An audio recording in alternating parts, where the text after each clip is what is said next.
Welcome back to Dice to Pixels, episode 24. Tonight we're going to kick it off with a kind of ridiculous thing that Blizzard is doing.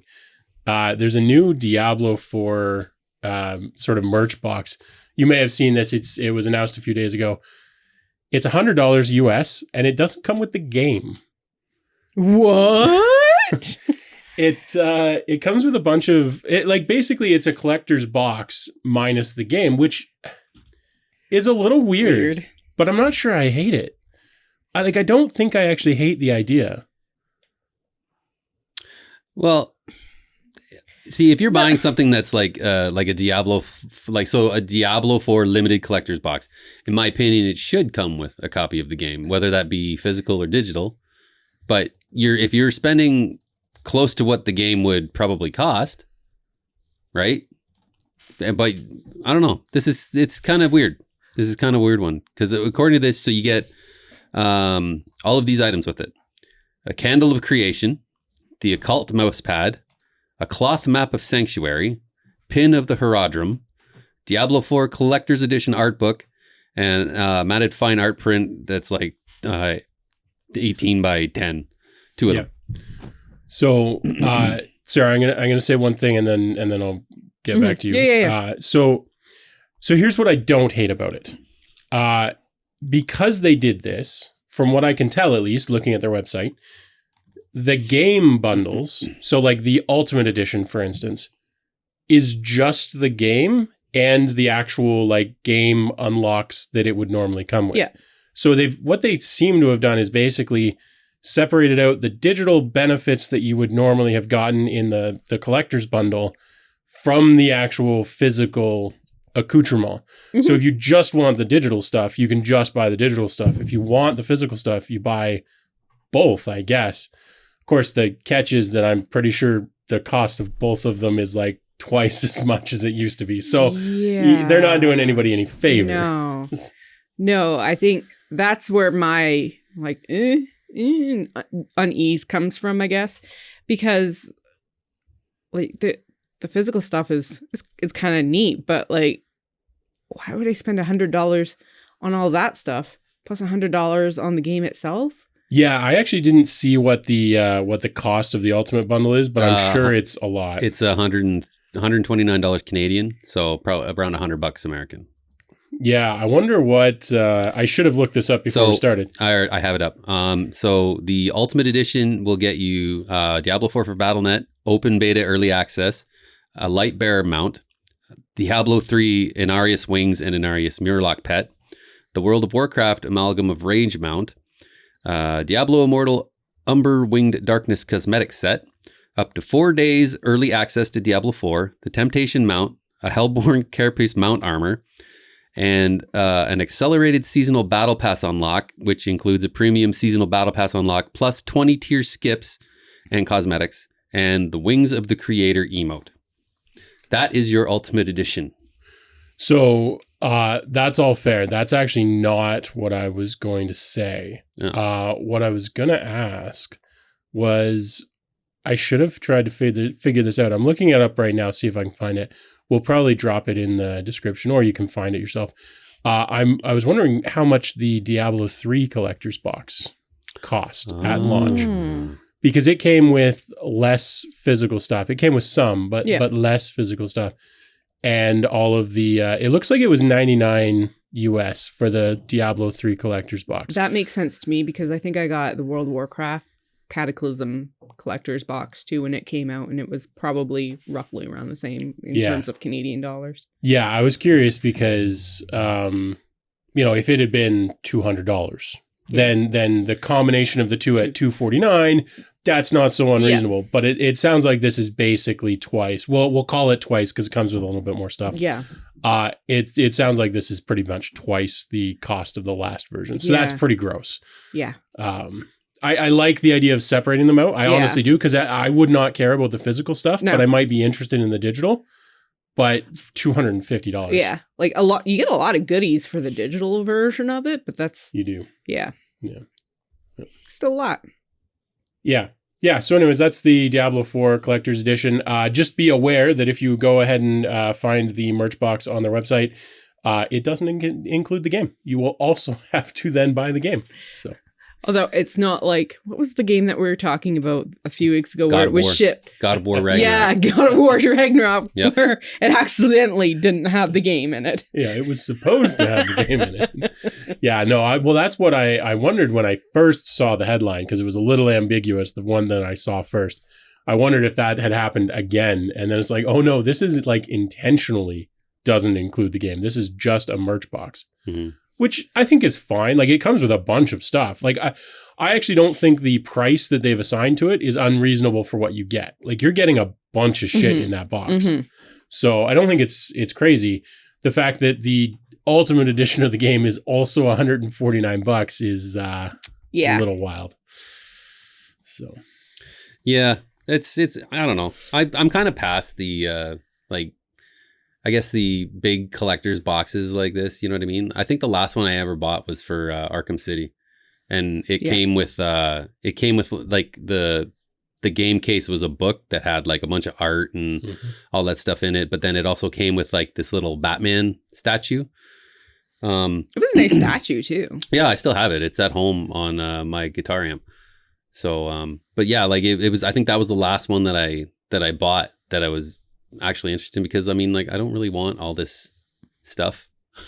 Yeah, You know I mean, what I mean? I never bought into any of the collector's box stuff. The only thing that I would, for me, if somebody wanted to get my dollars for a collector's box, and I don't think I'm in the majority here, as with so many things, would be like the game and a plushie. Yeah. So like Stray, sell me the game and the Stray cat as a plushie. I might be interested. Yeah. For Kerbal Space Program, sell me the game and a Jebediah Kerbin plushie. I might be interested. I don't need a bunch of extra shit to put on my shelves. Yeah. Yeah, exactly. Like that actually makes me think of when we were at Origins, we saw that one cat game and we were all like, does the plushie come with it? Because the plushie was adorable. Yeah. It was a shame because I forget what the name of the game was, but it was a cat game, and their booth was decorated up with all these plushies and everything else. And there's like it cat looked trees and stuff. Yeah, it looked like the cat was part of the game, like that was part of the box. Yeah. Probably a collector's edition. But when I asked the person at the booth, they were like, no, those are just extra things. And it's like, oh, that's kind of crushing. Yeah. And they sold out like every day.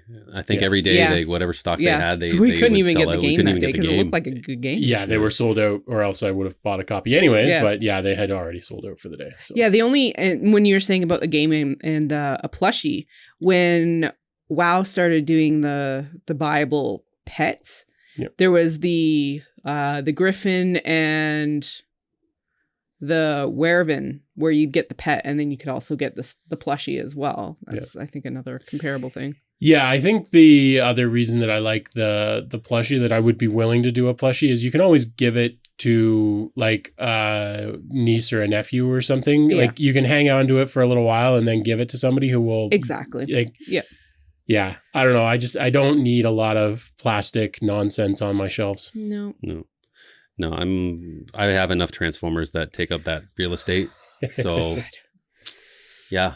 Oh God, just think of all the Transformers that are going to come out with the new game too. You're gonna need a second house. No, we'll just need to put up shelves finally. Oh, shots fired. Bye library. No, double shots fired. Those are your books too. Taking up parking for my Transformers, damn it.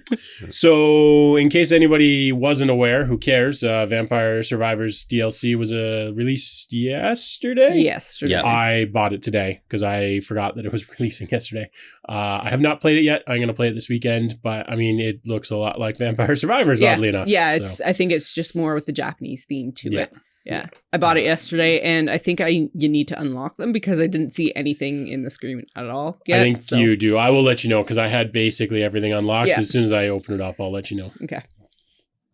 Yep. Yeah, that was, I think universally, and we were talking about this earlier, but I think when should we go over the whole awards thing? Did we want to talk about that now? Let's mention that now while we're still fairly early in the video. Okay. So the gist of it is the three of us, we our 26th episode, I believe, comes out New Year's Eve, December 31st. It'll come out at noon, but December 31st. We are going to, so it'll be an hour-long episode, give or take. We're going to go live somewhere around 1 p.m. Eastern. It might be a little later. We'll keep you posted on Discord. We're going to go live, and we're going to talk about what we would give awards to, because there's been a couple of people that, people have asked us to go live so that we can have a chat with everybody, which we want to do. Yeah. And also people have asked us what we might give awards to. So we're going to kill two birds with one stone.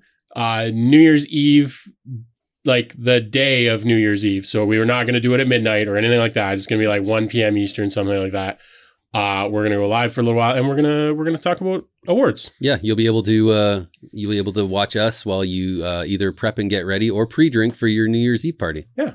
Yeah. Or potentially, depending on your time zone, I suppose during New Year's Eve midnight, I guess. Or afterwards when you're hungover. Nope. We're going to delete it 3 seconds after it airs.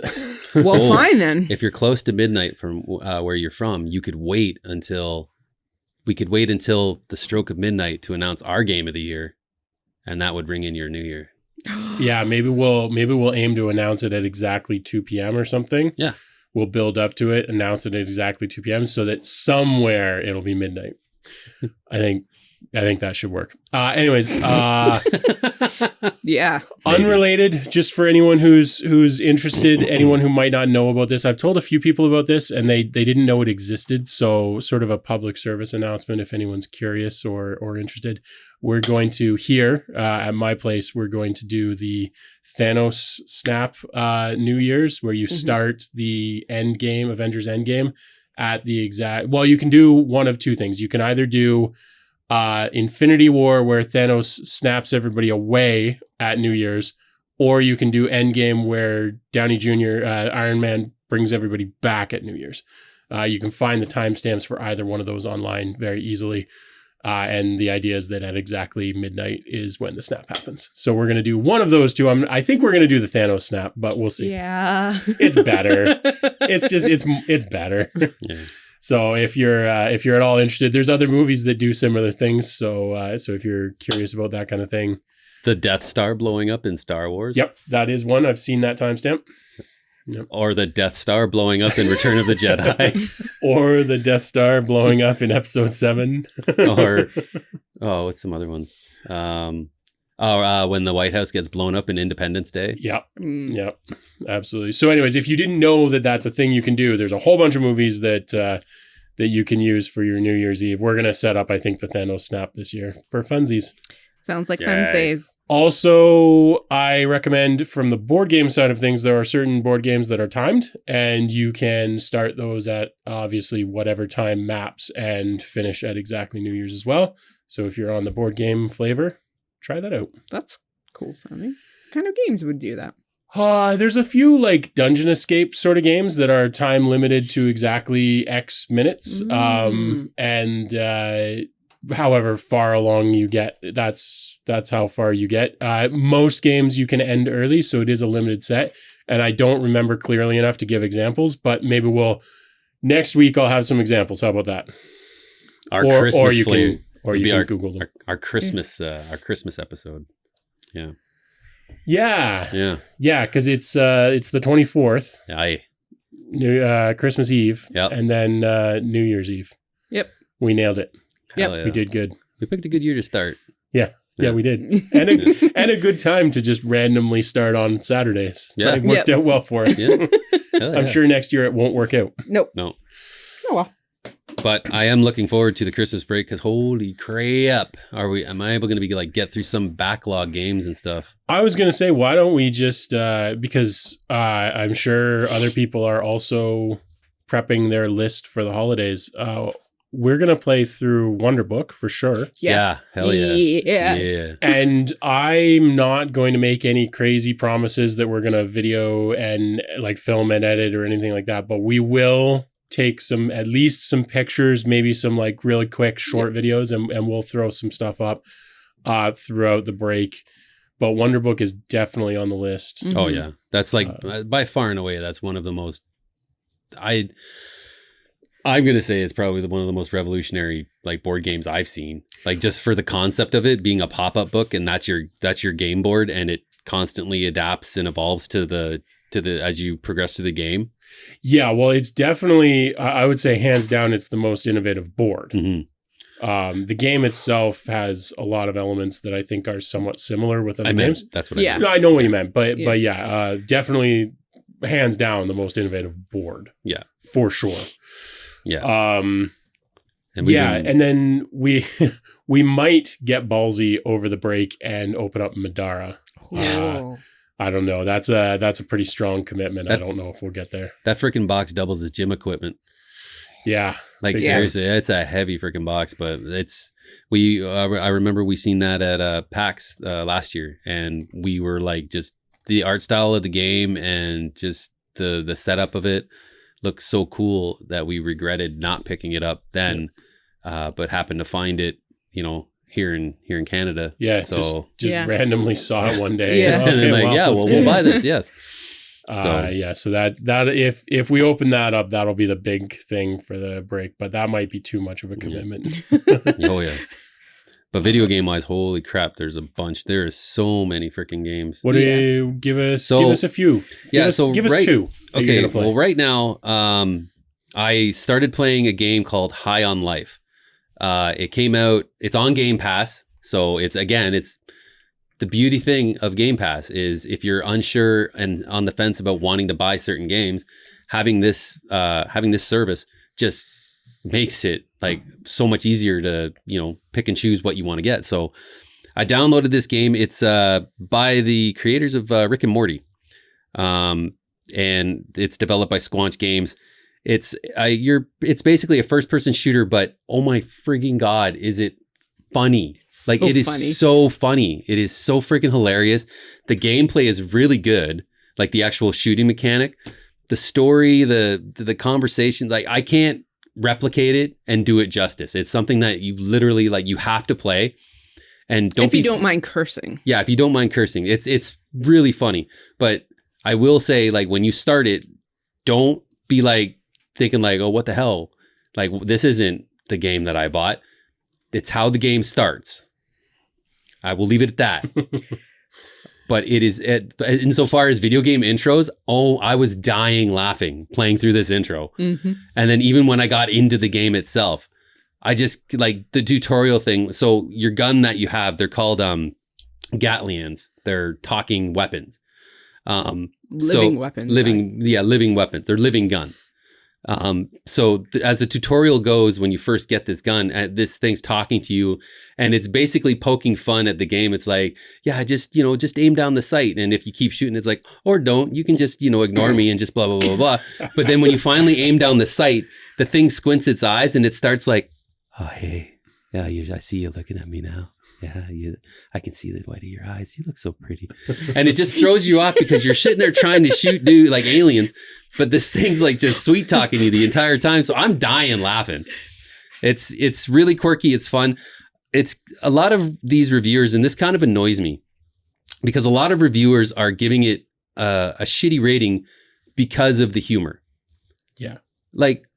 Do you guys not remember what fun is? Is fun, is that a concept funny and humor and comedy? Is that just a concept that kind of eludes some people nowadays? Well, it's just reviewers in general. I mean, South Park did a great episode on Yelp reviewers, and it's one of those things nobody who enjoys games goes into reviewing games, right? Yeah. I mean, and I say that as someone who theoretically is going into reviewing games on some level.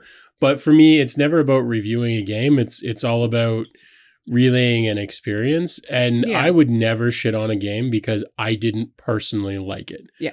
I'll shit on a game because it has bugs. I'll shit on a game because it's it just does not work. The Search for Bigfoot was one of the first games in a long time that I've been this is a bad game because it doesn't fucking work. Mm-hmm. It's broken. Yeah. Yeah. Other than that, it's some of these aren't my cup of tea, but other people will like them. That's cool. Yeah. If we don't like a game, why bother rating and spending time playing the thing? Just Yeah, the only reason I will ever generally give something a bad review is if I think that it's bad at some fundamental level that other people should be warned away from buying it. Yeah, like Cyberpunk 2077 when it first came out. That would be like, don't spend your money on this. Yeah. If it gets better, yeah, sure, whatever, do what you want. But right now, do not spend your money. But but this game's just, it's quirky as hell. It's funny. The gameplay's great, and like some of the interactions you have with NPCs are just freaking so insanely funny. They have a bunch of little, I haven't found all of them yet, but there's a bunch of little Easter eggs in there that reference other games in a series. It's really fun. Like I said, if you have Game Pass, do yourself a favor and try it. I think it's great, and it's kind of refreshing to play a game that doesn't take itself seriously. And it, like, you know what I mean? Like, it pokes fun at some of the video game tropes, if you will. Yeah, I might check it out over the break. I've just gotten into No Man's Sky again, so I don't know how much other gaming I'm going to be doing video wise.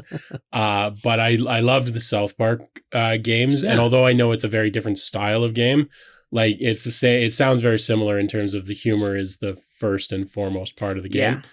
So it sounds like something I'd enjoy, but I mean, No Man's Sky is going to eat up my entire life for the next little while. So sorry, everybody else. Not necessarily a bad thing. What about you, Sarah? What are you going to be playing video game wise? I don't know, because I normally play on the computer.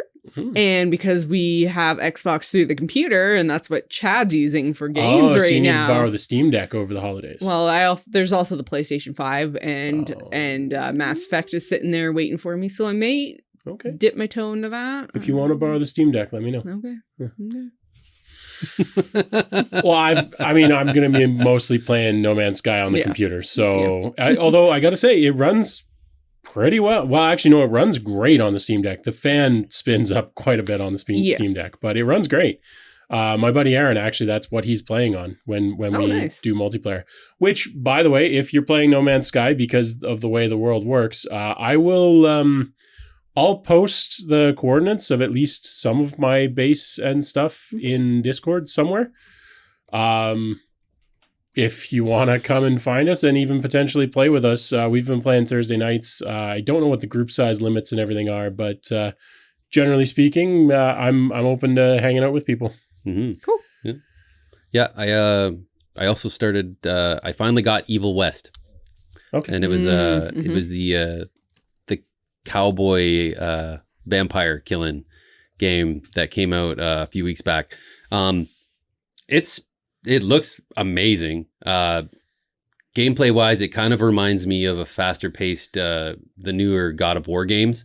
You have that really close, tight, third over the shoulder perspective, like in your, the RE2 remakes or RE4 or the God of War games. But, you have like your melee, your character has this gauntlet that can be electrified that you use to beat the shit out of vampires, and you get your typical 6-shooter and your good old rifle that you shoot these damn vampires to from a distance. It's good times. I mean, it's quick, insane, kind of fun. It almost makes me feel like if it came out on like the 360 or the PS3 era, it probably would have been like one of those games where like, oh shit, this is game of the year. Like it just has that kind of, I can't believe I'm saying this, but classic feel. I considered that the 360 is classic, like holy shit.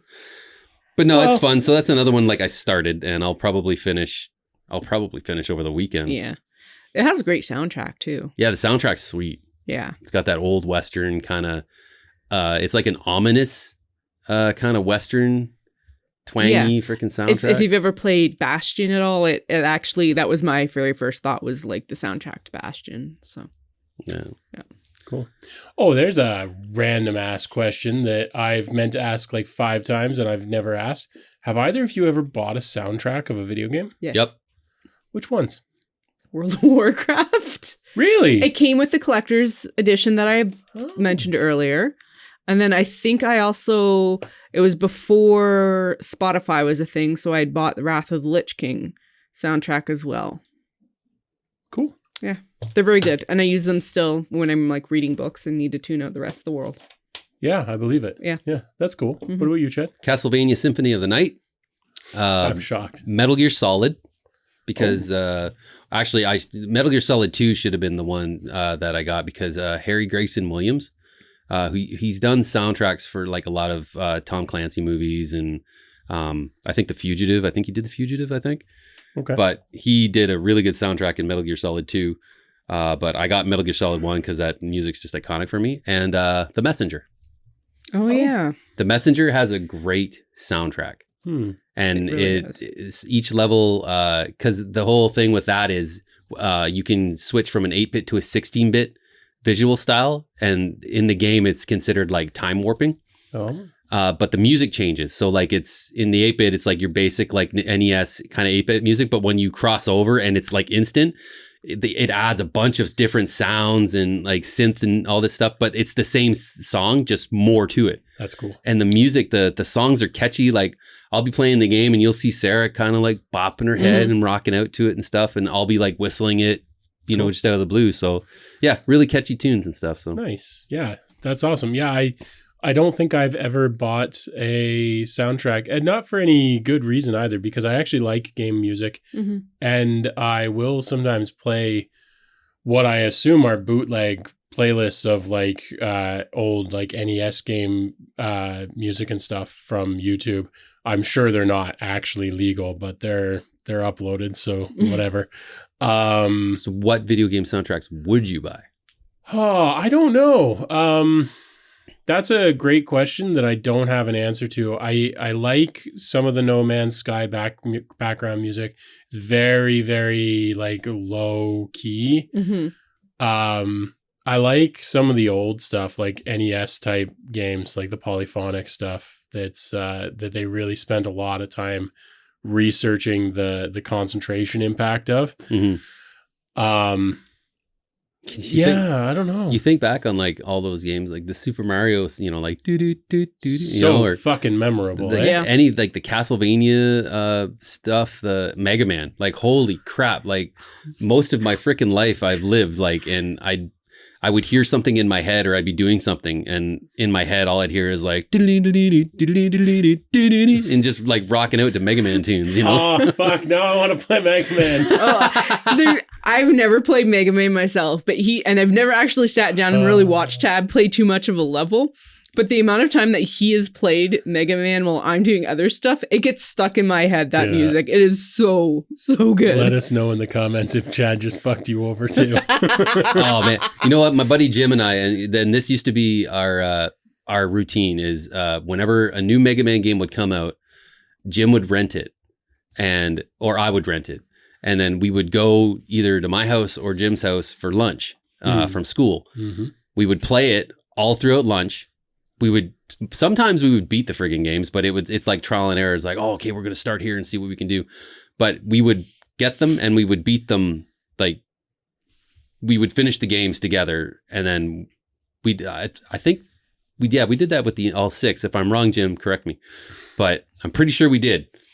And like, it was just good times, man. Like playing those games, sitting there with your buddies, it just, fuck, man. Multiplayer. I honestly think that's why a lot of people who are, I'm going to say older gamers, which I think is what we are, because obviously I am. Obviously there were games, but I think we were in the first wave of humans that sort of, we grew up with games. It wasn't like, oh yeah, you can go to an arcade and play games. It's like, no, you can have them in your house. You can play them on your TV and everything else. And I think as a result of that, the nostalgia that a lot of people have for old games has not that much to do with the actual games themselves and everything to do with the fact that they were couch co-op. Yeah. Which brings me back to my eternal rant of stop not fucking doing couch co-op. Yep. More couch co-op. Yeah. Hell yeah. Anyways, yeah. I was just looking at my list trying to figure out what I'm going to be playing other than No Man's Sky and obviously a little bit of Vampire Survivors, a little bit of Munchkin. I don't know. I don't think there's any other games that I bought a whole bunch of games that I'll probably pick up, like the Crop Duster and stupid games like that. I'll probably play through a few more of those. But High on Life. You got to play High on Life. You have to try High on Life. I suspect it's more likely that Danielle will try High on Life, and I'll watch a little bit It's because funny. I think she would enjoy it. Yeah, it's good. It's good. Yeah. Oh, there was that other game that came out on Game Pass too. Oh, the Potion Craft. Yeah, that's Potion probably Craft, one yeah. I'll try. Oh, yeah?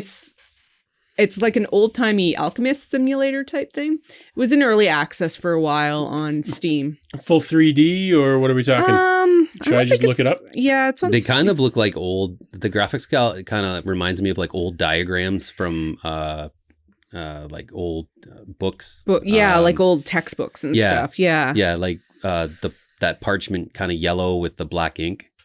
Oh, yeah. See, Sarah and I sometimes are on the same wavelength for games. This does look like something I would totally check out. But I'm already playing a crafter, so probably I won't actually get around to it. Well, I will give it a shot and tell you whether or not let me it is know if I should worthwhile. waste my life on it. Yeah.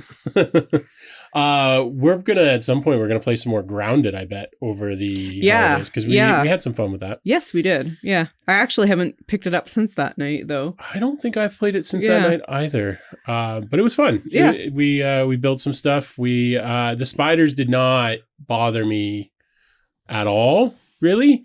Other than the fact that they're huge. Yeah, well, I don't have any crawling on my mic stand tonight yet. The spiders that we saw didn't impact me, except that like they're fast and they're nasty animals. Like there was no like arachnophobia response, but it's like, oh my God, I'm gonna die. But with that said, we didn't really get into any of the wolf spiders, and I do think they might elicit a response. Because you thought the orb spiders were big. The wolf spiders are like twice as big. Yeah, and they're hairy. Yeah, I think that's the trick. Like I just based on what I saw from the spider preview on the thing, because it uses a wolf spider, I think. It does. I was like, that once it's moving at you, I think that would elicit a response. None of the other ones, like none of them looks. Actually, the little ones looked pretty realistic. Yeah. They just didn't bother me. Yeah. I'm not sure why. So it'll be interesting. When I do eventually run into a wolf spider face to face, I'll be interested. But so far, I've been playing it with the arachnophobia stuff completely off. So I'm seeing everything as it's supposed to be. And I haven't had any trouble with it at all. Oh, that's good. Even when we were in the bushes, that's just Spider City. Actually, the one lab that I was in where I was just being chased. I was kiting the spider around for hedge. like 10 minutes because I couldn't kill it. It was so strong. And I had died. So I was trying to get back to you. And then like, as I'm like coming up the ramp, you died. And I'm like, I fell off. Yeah. Oh, yeah, you fell off. I was like, I was going to try and come and save you, but then I died too. I actually ended up finally killing the spider and everything was great. And then I was taking a zip line and I like bailed in the middle of it and fell to my death in the middle of a giant swarm of spiders. Zip line.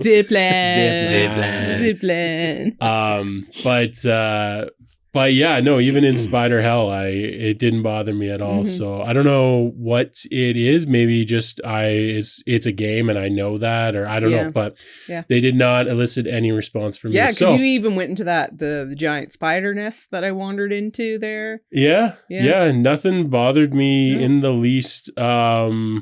Which is, I mean, if you have arachnophobia, I mean, it has a support setting for that. Yeah. But I gotta say, I have pretty significant arachnophobia, and it did not bother me at all. Yeah. So actually, ironically enough, that Evil West game that I've been playing, they have an arachnophobia setting as well too, where you can turn it off. But it's not like, because there's so I went into this one mine area, and there's just a ton of like really big spiders just running around the ground. That would be that might bug me. Yeah.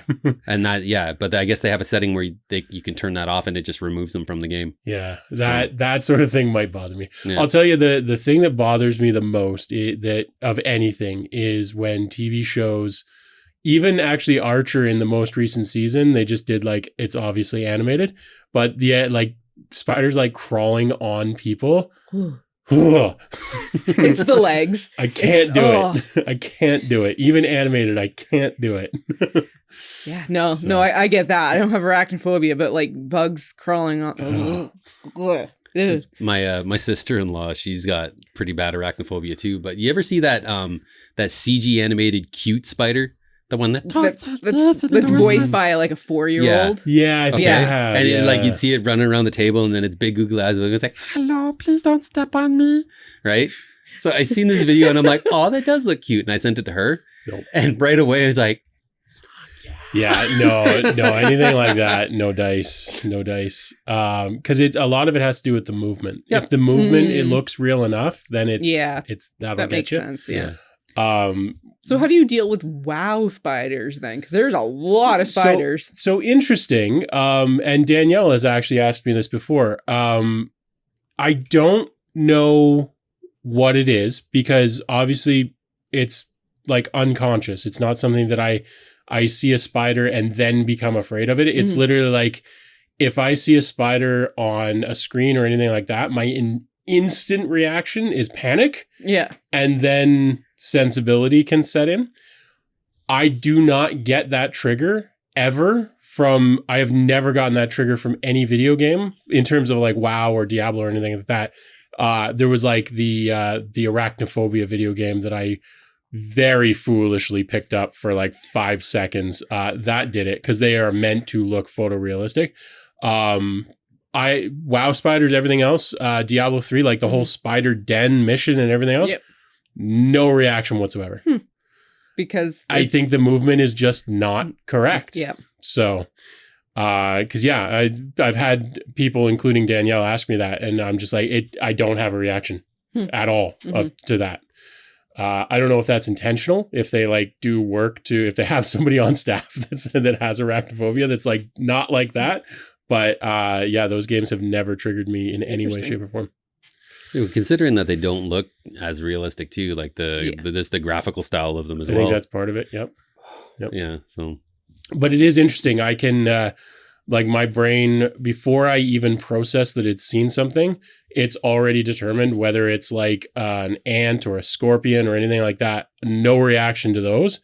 But if it's a spider, instantaneously panic. And then I have to like let like consciousness tone that down. Yeah.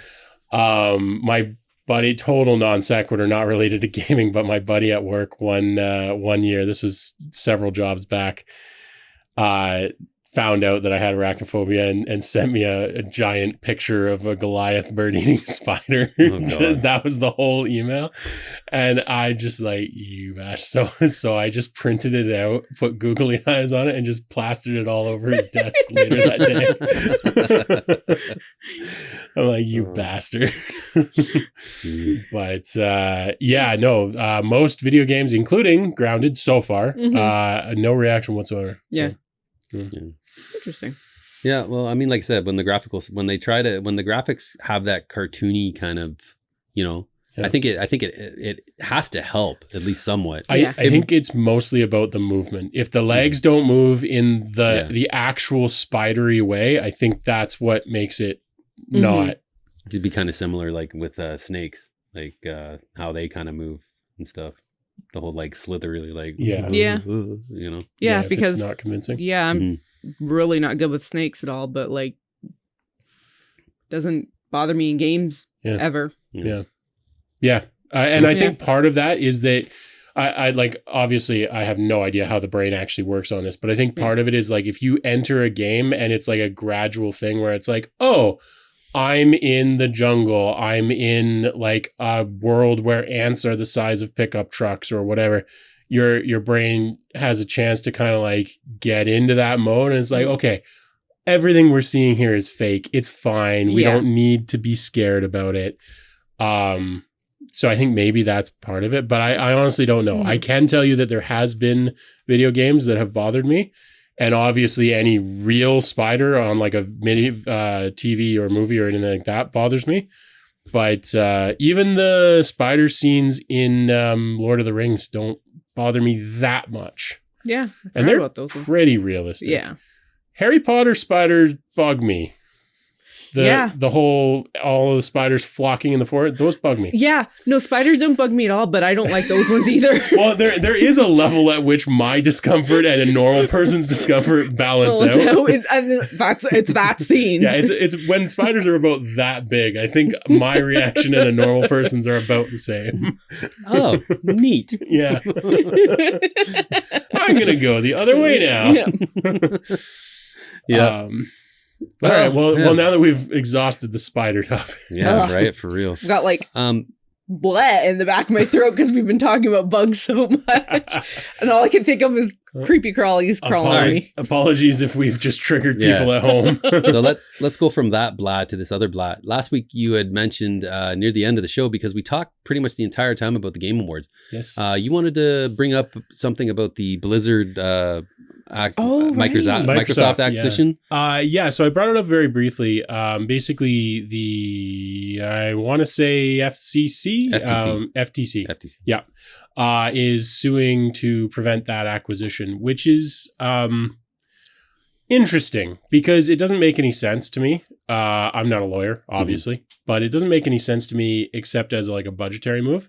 But it is interesting that they seem to be trying to, like, it's a monopoly claim. It's basically saying if Microsoft buys Blizzard, Activision, then it's a monopoly. It will be too big a company to compete against, which is a very interesting tack to take when, for instance, the Steam Deck just released from Valve into a market that is absolutely dominated by Xbox and PlayStation and Nintendo in the handheld space. That's what I would say. The handheld market, absolutely, they are definitely jumping into Nintendo's waters, which they've held on to since the Game Boy's inception. Absolutely, like they are, and like even the form factor is very similar to the Switch. Like it is a direct competitor to the Switch, and they've been sold out since day one. So for them to come in and say like, well, if Microsoft buys another game studio,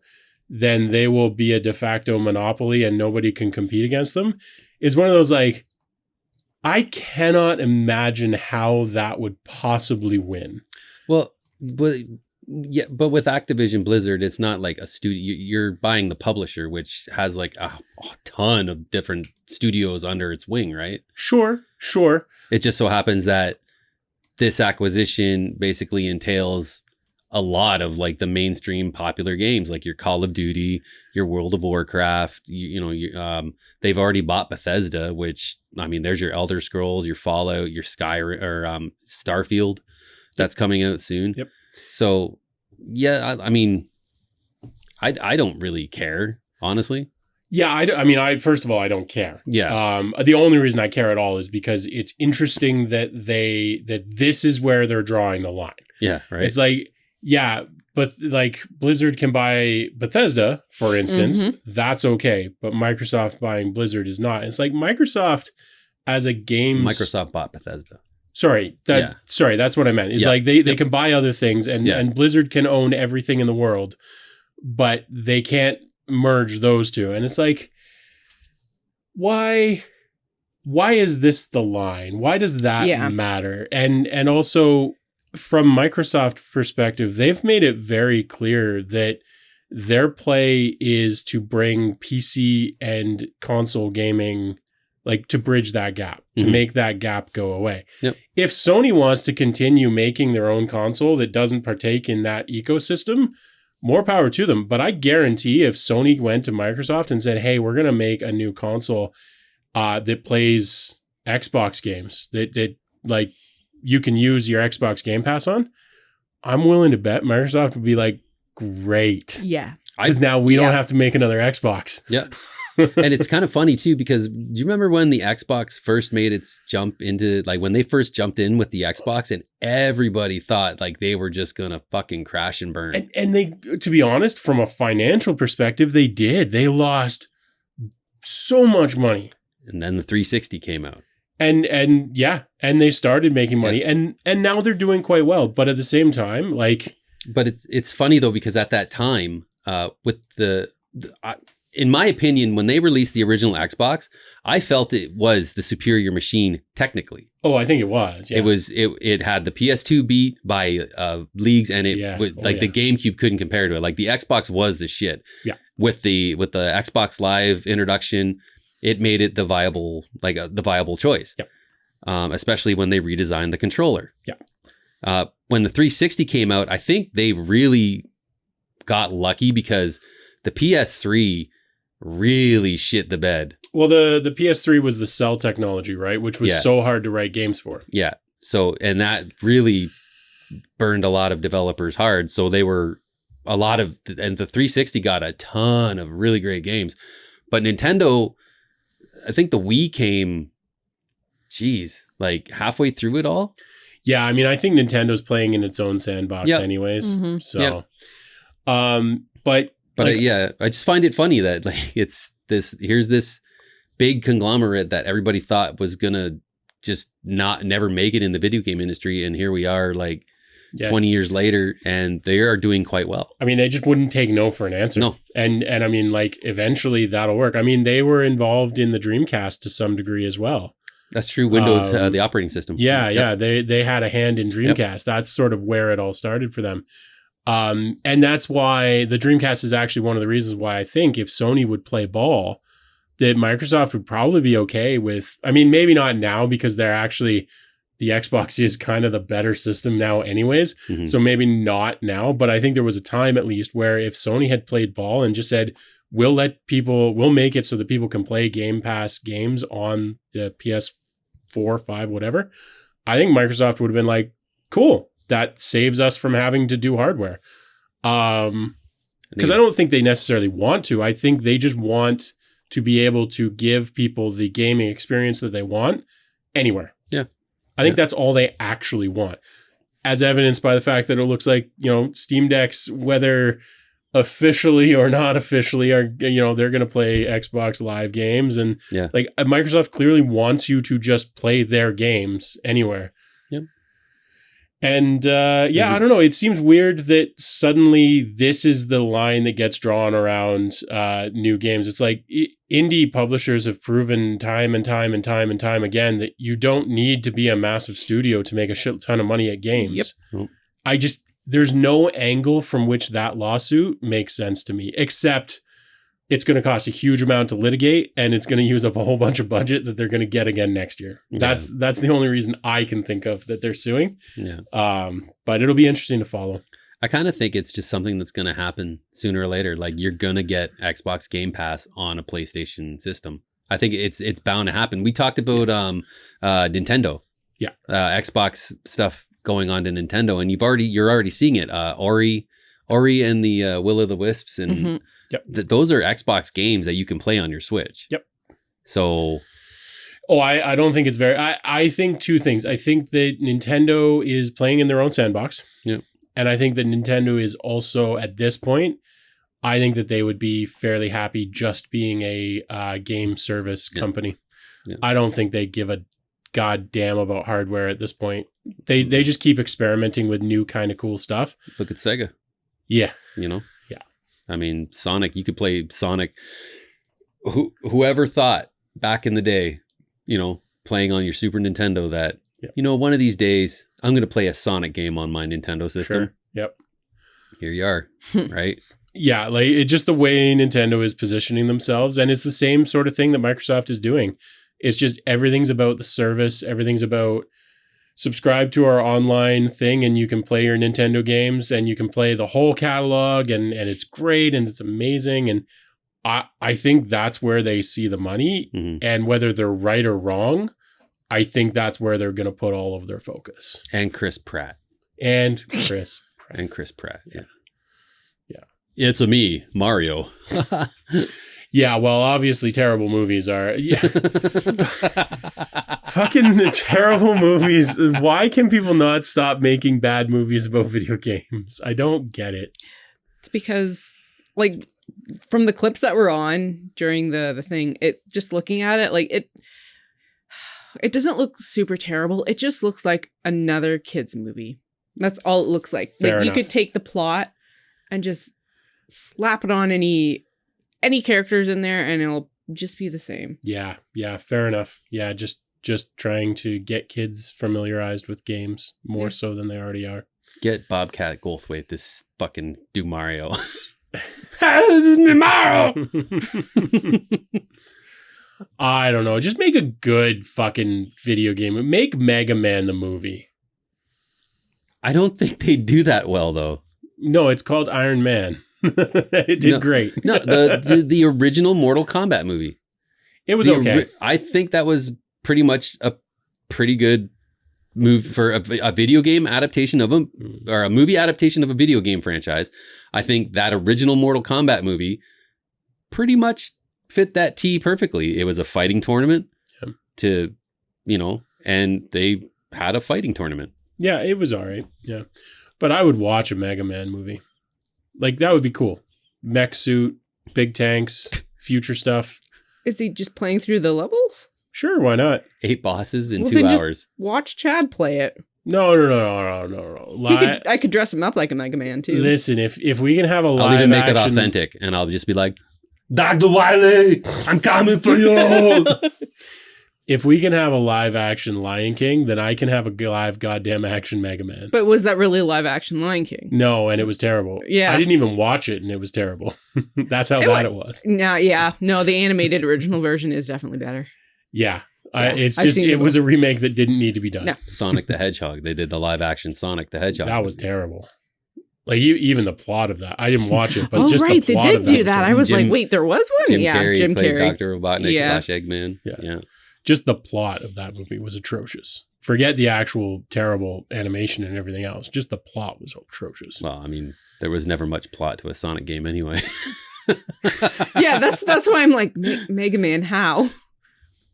Oh, come on. As though there's not movie. Like, what about John Wick? Deranged doctor. Never watched John Wick. Deranged lunatic doctor reprograms 8 robots to terrorize a city, and the opposite doctor, the good doctor, takes his creation that he made just to help mankind to fight off these 8 robots. I'm sorry, did you miss the part where she said she's never seen John Wick? Wait, what? I've never seen John Wick. I'm taking this fucking ring off. Okay, well, so the plot of John Wick 1 is... you kill my dog, I kill you. I know that. So if they can make that movie that good, then they can make Mega Man that good. So evil scientist creates 8 robots. Yeah, that's right. Just cast Keanu Reeves, you're fine. Put that in OpenAI. There you go. Oh, actually, that's something I should mention. It's so good. The Chat GPT bot, which I did mention on the podcast a few weeks ago, and I'm sure you've seen it. It's all around the internet, but it's a bit of a game changer if you're playing a bard in D&D, because you can just tell it to like write you a poem about killing a troll, and it will. And they're not bad. Yeah, like that one that you showed us. Need a little bit of tweaking to it. Sure, but you can literally be at the table and be like, okay, we're going to fight a troll. Just let me 1 second. Okay, I got it. It literally takes seconds for it to come up with like a passable...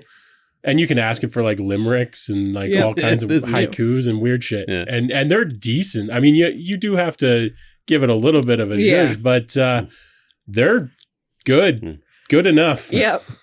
Right up there with the Foley. Yeah. The Foley things that we were doing. The Foley generators, yeah. Oh, God. Yeah, this is good. In the dark, dank forest. Well, hang on. Start with what you asked it for. So write a poem about killing a troll. So this is what it gave out. In the dark, dank forest deep lurked a troll in shadows steep. With a club as big as a tree, he sought to cause misery. But a hero came with sword in hand, determined to make a stand. He charged the troll with all his might, and in the battle put up a fight. The troll swung his club with all his might, but the hero was quick and dodged the fight. He thrust his sword with skill and grace and pierced the troll right in the face. The troll fell down with a mighty crash, and the hero stood victorious at last. The forest was safe from the troll's wrath, thanks to the hero who showed no fear or lack. So if you ever encounter a troll, do not fear, you are not alone. Stand tall and fight with all your might, and you too will triumph in the fight. Yeah. So I mean, there's a lot of rhyming in there that's like sort of it's pretty haphazard rhyming, but you could take 2 verses from that and like that's pretty good. Yeah. Right. Yeah. Like, and it works for anything. Like you can be like, write me a haiku about sitting at the inn drinking mead, and it'll work. It'll give it to you. So if you are playing a D&D bard or any bard in any gaming system, and you've got your laptop at the table or your phone for that matter, check out chat.openai.com because it's a cheat code for sure for playing a bard. Yeah. It's pretty crazy. Yep. I just want to bring up one little thing before we check out for this episode. As everybody knows, Sarah and I are part of a gaming clan called Forever Gaming. If you ever want to check them out, forevergaming.co.uk. I've been with this clan specifically. Actually, we both have probably for over 7 years now. I found out Monday, every year they do an awards. And I found out Monday that I won one. Oh, really? And it blew me away. Like I'd never expected it. I won for top contributor. Oh. And it just, I was like dumbfounded, like utterly speechless. I couldn't come up with words. They even threw a picture of the award that I'm getting. That's amazing. Yeah. So they're a great group of people. They're an absolutely amazing community. I love all those guys, like the Forever Gaming guys out there. I mean, like you guys freaking rock, you know it. Even there was times when I was kind of going through a bit of a shit show, and they sent me a care package just to kind of boost me and lift me up. Just showing that they care, and they really do. Yeah, I'm blown away by this. I'm so glad to be a part of that community, and I like bridging these gaps, so like I got my Dice to Pixels and I got my Forever Gaming. So, I just thanks. Thank you for that award. That's crazy. I never expected it. And GGFG, guys. Nice. Well, congratulations. Thanks, man. And someday we're going to have enough time and energy to start a proper gaming clan of our own as well. Yeah. So that will come eventually, because I agree with everything you said. Like a good group of like-minded people is pretty invaluable. People that share your interests, and it can make all the difference sometimes. Yeah. So it's pretty powerful. And if you've never sort of joined a group, not even necessarily like a big group, but just any sort of gaming group, whether it's D&D, whether it's video games, whatever, you really should, because it can make a huge difference. Yeah, we actually met up with a couple FGers when we went to Philadelphia.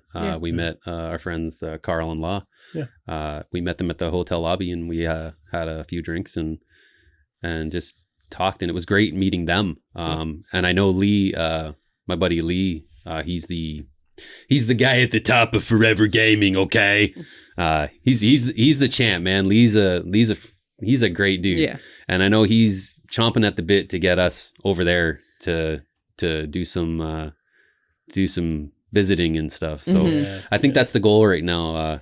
I want to try and set that goal for our personal goals. Yeah. Our personal goal is just to get over there and spend some time with these guys that I've known for almost 10 years. And right. Yeah. So yeah, for sure. Well, I think that's a wholesome note to end on. Yeah. Let us check us out on, definitely watch this week and next week, but check us out New Year's. We're going to go live. We'll drop some more detail. We'll have a little bit better idea next week, and for sure we'll keep you updated on Discord, and we'll probably drop our first tweet ever about it. Jesus. But we're looking forward to actually hanging out with some people. So I do hope some at least a few of you can join us when we do go live on New Year's Eve. And we'll see you then. We'll also see you next week. Check out the comments. Let us know in the comments. Yeah, massive bang above our heads just now. Drop a comment. We do love to hear from you. I know we don't always get back to them, but do drop a comment. Hit the like button. Subscribe. Tell 3 friends. All that stuff. Do you want to take us out, Chad? Do you want to take us out? Oh, I thought you were. Have yourselves a great week. There it is.